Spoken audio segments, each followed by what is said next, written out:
अपने second unit में आगे बढ़ते हुए हम नेक्स्ट क्वेश्चन करेंगे, परिपक्वता के संप्रत्यय की व्याख्या कीजिए, इसका शैक्षिक महत्व क्या है।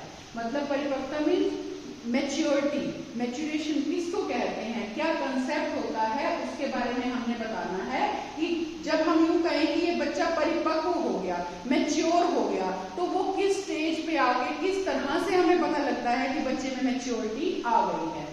देखिए, परिपक्वता का अर्थ है किसी कार्य के विकास की पूर्ण उपलब्धि। मतलब किसी काम में हम कुछ भी हम नया सीख रहे हैं, कर रहे हैं, कोई कार्य का विकास हो रहा है, उसमें पूर्ण उपलब्धि, मतलब जब हम लास्ट तक पहुंच जाते हैं, लास्ट स्टेज तक, तो उसे हम मैच्योरिटी कहते हैं कि कोई भी चीज पूरी अचीव कर लेगा। गैसल और मार्टिन्स, दो साइकोलॉजिस्ट थे, दोनों ये मानते हैं कि प्राणी में परिपक्वता की प्रक्रिया स्वतः चलती रहती है और वह वातावरण के प्रभावों से मुक्त रहती है।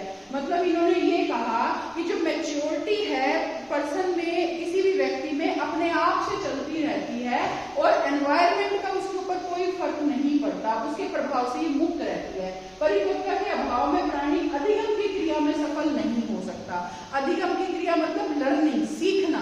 कोई भी जो व्यवहार में परिवर्तन होता है हमारा, वो सीखने की वजह से होता है। हम नए व्यवहार सीख रहे हैं, अनुभव से सीख रहे हैं, तो अगर परिपक्वता नहीं होगी, मैच्योरिटी नहीं आएगी, तो अधिगम की क्रिया में भी सफल नहीं हो पाएंगे, मतलब हम कुछ भी सीख नहीं पाएंगे। अधिगम के लिए परिपक्वता आवश्यक होती है। Maturation is essential for learning. सीखने के लिए परिपक्वता होनी जरूरी है।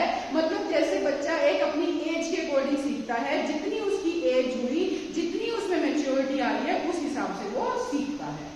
गैसल की डेफिनेशन है, आत्मसीमित जीवन चक्र में कार्य कर रहे जीवाणु के समूचे प्रभाव को परिपक्वता कहते हैं।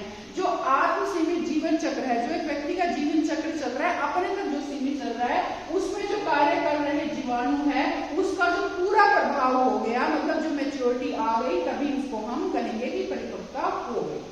ऐसे बोरिंग, लैंगफील्ड और ब्रेड के विचारानुसार परिपक्वता का अर्थ वृद्धि और विकास है, जो किसी ना किसी व्यवहार के अस्तित्व में आने या किसी विशिष्ट व्यवहार के अस्तित्व में आने से पहले अत्यंत आवश्यक माना जाता है। मतलब ये क्या कहते हैं, मैच्योरिटी क्या है हमारी, वृद्धि और विकास तो है कि एक व्यक्ति में, बच्चे में वृद्धि और विकास का होना, तो उसका जो व्यवहार है वो किस तरह से अस्तित्व में आ रहा है, या उसको अस्तित्व में आने से पहले ये ग्रोथ होनी, ये मैच्योरिटी आनी जरूरी है कि किस सीमा तक वो चीजें सीख जाए, समझ जाए, तभी हम उसको परिपक्वता कहेंगे। जो शारीरिक और मानसिक परिपक्वता है, उसके कारण व्यक्ति के व्यवहार में परिवर्तन होते ही हैं कि जैसे जैसे मैच्योरिटी आती रहेगी, व्यक्ति के व्यवहार में परिवर्तन आते रहेंगे। ये परिवर्तन आयु के साथ साथ होते हैं और प्राकृतिक भी होते हैं। एज बढ़ेगी, मैच्योरिटी आएगी, परिवर्तन आएगा।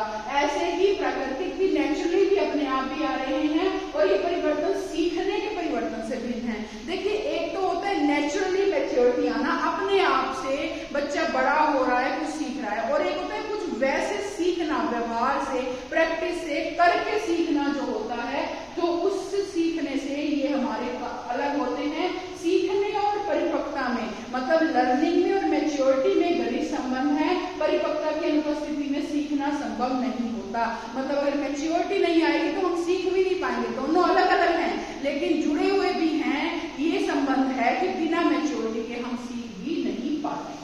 अब हम देखेंगे कि मैच्योरिटी की एजुकेशन इम्प्लीकेशन क्या है, क्या शैक्षिक महत्व है, शिक्षा में किस तरह से मैच्योरिटी अपना रोल अदा करती है। देखिए, परिपक्वता और सीखना जो है, माता पिता तथा अध्यापक को ये बात जानने में सहायता प्रदान करते हैं कि क्या, कब सीखना चाहिए और कब नहीं। मतलब मैच्योरिटी से ये पता लगता है, बच्चे में हमें जब ये पता लग रहा है कि वो मैच्योर हो रहा है, वो सीख रहा है, तो पेरेंट्स को और टीचर को ये पता लगता है कि वो कब क्या सीखेगा और क्या नहीं सीखना है, एज के अकॉर्डिंग। जैसे हम बोलते हैं चाइल्ड सेंटर्ड एजुकेशन होनी चाहिए। चाइल्ड सेंटर्ड का मतलब क्या है, बच्चे के अकॉर्डिंग जो है हमें शिक्षा के उद्देश्य निर्धारित करने चाहिए, करिकुलम डिसाइड करना चाहिए। तो वही चीज है कि मैच्योरिटी हम देखेंगे, बच्चा कितना मैच्योर हो रहा है, उसे हमने कब क्या सिखाना है और कब नहीं सिखाना। परिपक्वता की भूमिका का ज्ञान यह बताता है कि यदि बच्चे में सीखने की परिपक्वता है ही नहीं, मैच्योरिटी आ ही नहीं रही सीखने की उसमें, तो सीखने का उसके लिए कोई महत्व है ही नहीं, और उसके लिए जो परिश्रम किया जाएगा वो व्यर्थ जा रहा है। बच्चा सीख ही नहीं रहा, बच्चा कैपेबल ही नहीं है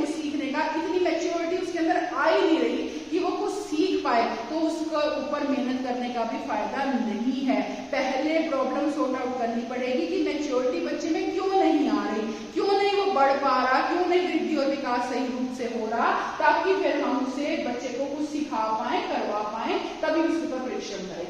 अगर यदि सीखने का प्रयास परिपक्वता से पहले किया जाता है तो समय और शक्ति दोनों ही नष्ट होंगी। मतलब ये नहीं कि बस हमें सिखाए जाए, जैसे आजकल ट्रेंड चल रहा है, पेरेंट्स अपने बच्चे को स्कूल जाने से पहले ही सोचते हैं हम सबको सिखा दें, ये बोलो वो बोलो।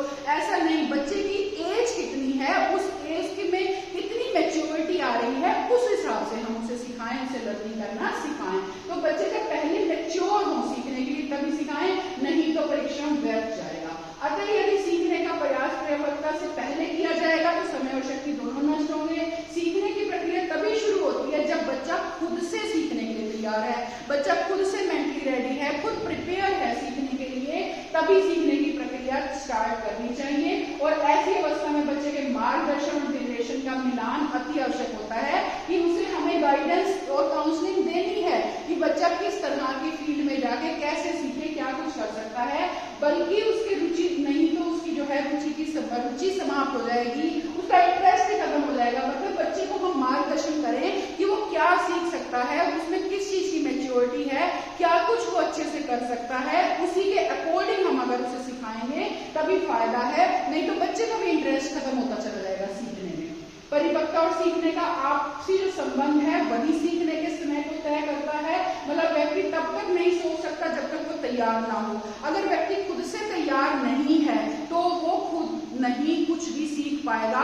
जबरदस्ती हम किसी भी बच्चे को कुछ भी नहीं करवा सकते हैं जब तक कि वो खुद से सीखने के लिए तैयार ना हो। इसी तरह से फिर क्या है कि परिपक्वता उन सीमाओं को निर्धारित करती है जिनके परे अत्यंत अनुकूल शिक्षण विधियों और विद्यार्थियों की सशक्त उत्तेजनाओं के होने पर भी विकास नहीं हो सकता। मतलब मैच्योरिटी जो है वो सीमाएं बताती है कि जिसके अभाव में जो अनुकूल शिक्षण विधियां हैं या विद्यार्थियों की जो उत्तेजनाएं हैं उनका विकास हो ही नहीं सकता। मैच्योरिटी हमें सही से ये बताएगी कि किस बच्चे में कितना विकास हो सकता है, कितना बच्चा सीख सकता है। तो व्यक्तिगत व्यवहारों, रुचियों, आकांक्षाओं और दृष्टिकोणों की विभिन्नता के कारण ही केवल मार्ग परिपक्वता ही नहीं होता बल्कि परिपक्वता और सीखना दोनों ही होते हैं। मतलब परिपक्वता और सीखना दोनों साथ साथ चलते हैं। कोई भी व्यक्ति कुछ भी तभी सीख पाएगा जब उसके अंदर मैच्योरिटी है। तो इस तरह से परिपक्वता और सीखना हमारा दोनों के बीच में संबंध है। बिना मैच्योरिटी आए, बिना खुद की विल पावर हुए, जब तक हम खुद से तैयार नहीं होंगे तब तक हम कुछ नहीं सीख सकते हैं। तो स्टूडेंट्स ये था हमारा मैच्योरिटी, उसकी डेफिनेशन और क्या उसका एजुकेशन